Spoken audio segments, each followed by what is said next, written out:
Welcome to Poets from the Neighborhood. My name is Louise Colln. And I'm Bruce Jennings.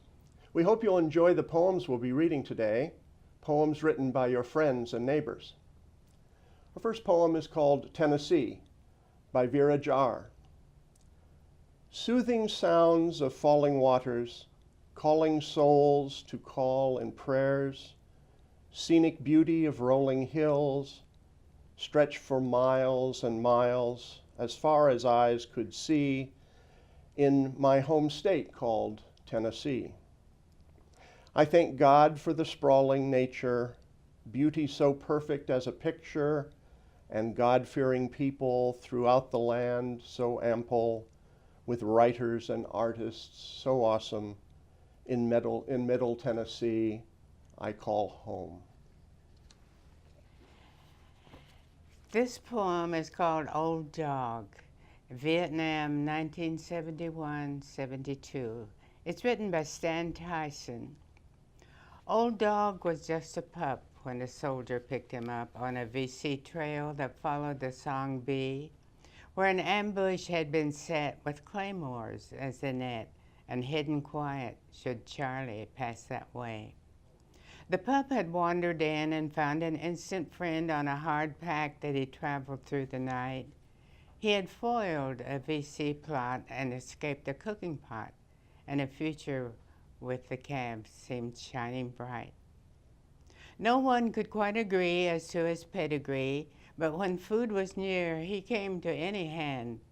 He quickly grew in size, and finally the guys just tagged him, "That old dog," and let it stand. Old Dog was all around and usually could be found checking out his friend for something else to eat. A bit of this or that, or a tasty patty rat, was all it took to make his day complete. But choppers would come in and away would go his friend, and Old Dog was left to wait for him once more. But it all seemed worthwhile when he saw that welcome smile, and they were back together as before. His soldier left one night on an outbound mercy flight on a journey to a far and distant land. Down deep where lonely lies was reflected in his eyes, as Old Dog never seemed to understand. The years went slowly by, but Old Dog would always try to meet each bird and search with eager care.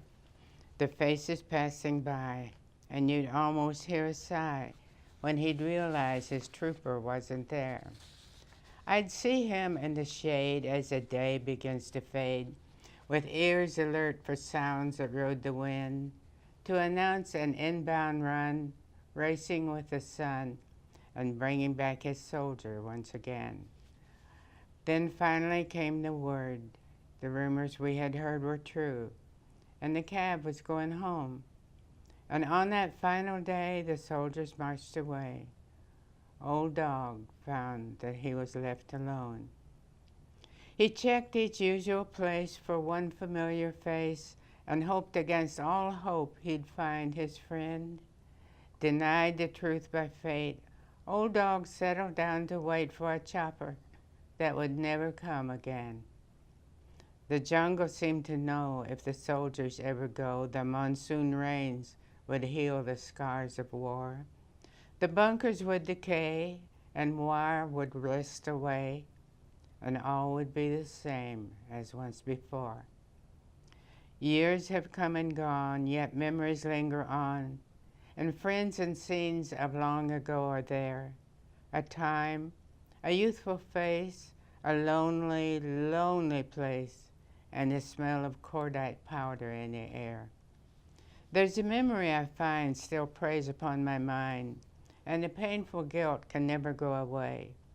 A comrade to the end, we left a faithful friend with a debt to him that we could not repay.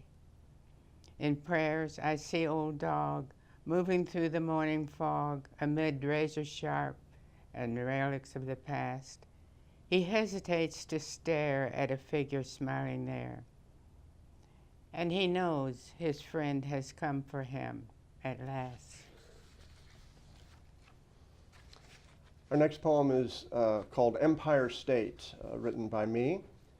In 2001, I lived just outside of New York City, about the same distance from the World Trade Center as we now are from the AT&T building in downtown Nashville. And I thought I would try to think about that terrible September from the point of view of a building. September 12, I am still here. I stand above all else on my island once more after so many years. When I first had to look up, I was already in my 40s, not old, but of a generation almost forgotten even then and passed away. In the beginning, I thought myself elegant. Now I'm a pug, threadbare, unkept at my feet and ankles. All around me I looked down and saw debris. I rarely looked up in those days, no reason to. I am of the earth rock and have no affinity for air and sky. Truth to tell, I have never liked birds or other flying things, and I do not love things that are above myself. I was humiliated when the mighty twins stood up, displaced me, took precedence, so perfectly formed as they rose, so full of light where I am dark, and too weak to keep my shape from ground to summit. The small ones flocked to climb upon the twins' heads, not mine. So for the first time, I did look up. I can now say, in bitterness and envy.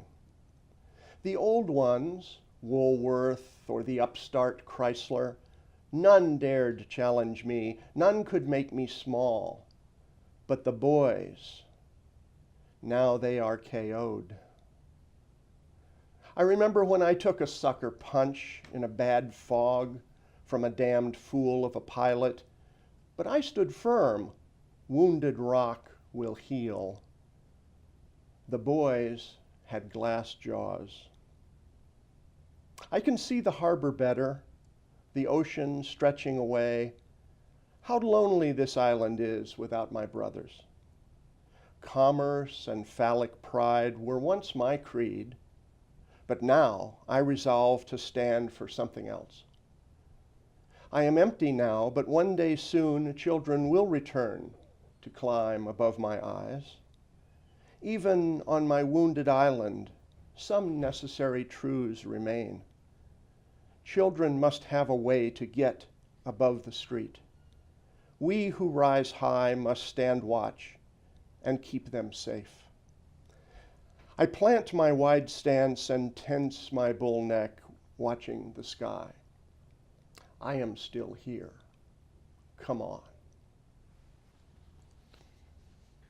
This one is by me, Tennessee woman.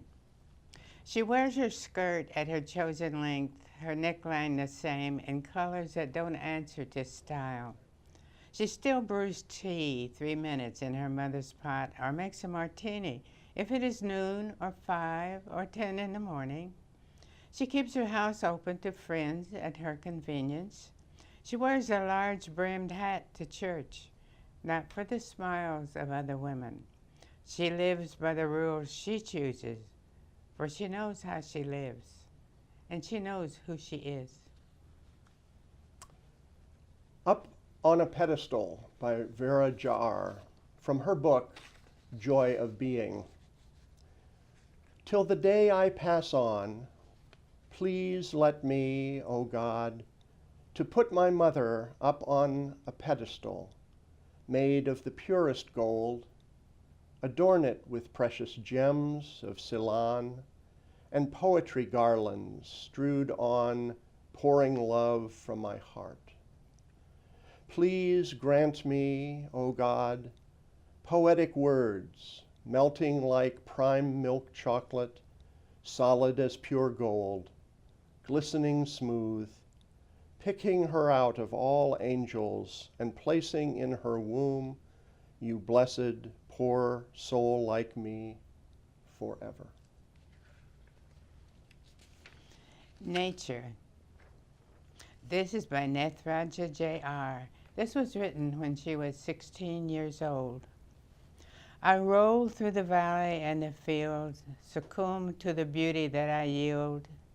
You see me everywhere, but don't detect that in nature, green is perfect. I flow with the ocean, crash against the rocks. I run through the rivers and into most docks. In the sky, I go unchecked. Amazingly, in nature, blue is perfect. I live in the early morning sun, in fields of daisies. I can't be undone. You will never suspect that in nature, yellow is perfect. Thank you for watching Poets from the Neighborhood. We hope you'll join us again soon.